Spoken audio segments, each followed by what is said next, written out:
गहरे जंगल के किनारे बसा एक छोटा सा गांव, कुशीनगर। यह गांव बाहर से शांत दिखता था, लेकिन इसके लोगों के चेहरों पर हमेशा डर का साया मंडराता रहता था। लोग कहते थे कि गांव के पास वाला पुराना कुआं शापित था। रात के समय वहां से किसी औरत के रोने की आवाजें आपसी आती थीं।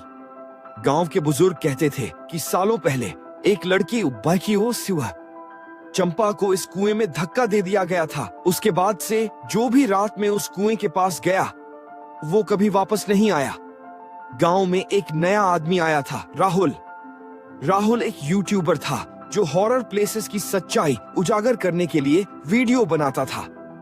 उसे जब इस गांव के शापित कुएं के बारे में पता चला तो उसने ठान लिया कि वह यहां आकर सच्चाई जानेगा और सब कुछ कैमरे में रिकॉर्ड करेगा। गांव वालों ने उसे बहुत समझाया, लेकिन राहुल नहीं माना।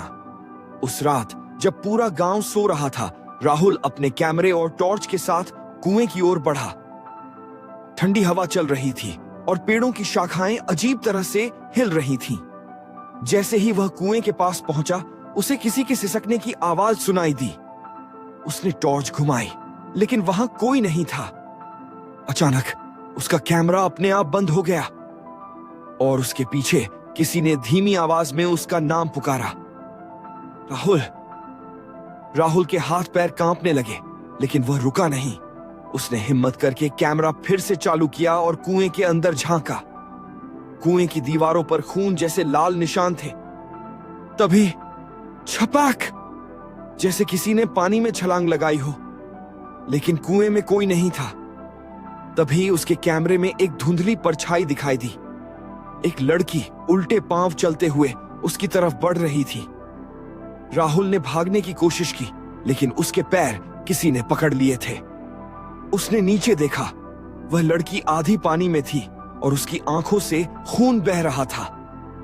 लड़की ने डरावनी आवाज में कहा, तूने कुएं को जगा दिया, अब तू कभी जिंदा नहीं जाएगा। और अगले ही पल कुएं का पानी उबलने लगा। राहुल की चीखें पूरे जंगल में गूंज उठीं और फिर सब कुछ शांत हो गया। अगली सुबह गांव वाले कुएं के पास पहुंचे। वहां सिर्फ राहुल का कैमरा पड़ा था, जो अब भी रिकॉर्ड कर रहा था, लेकिन उसमें सिर्फ कुएं के अंदर की अंधेरी गहराई दिख रही थी। गांव के लोगों ने कैमरा उठाया, लेकिन तभी कैमरे से एक डरावनी हंसी गूंजी। हा हा हा, अब अगला कौन आएगा?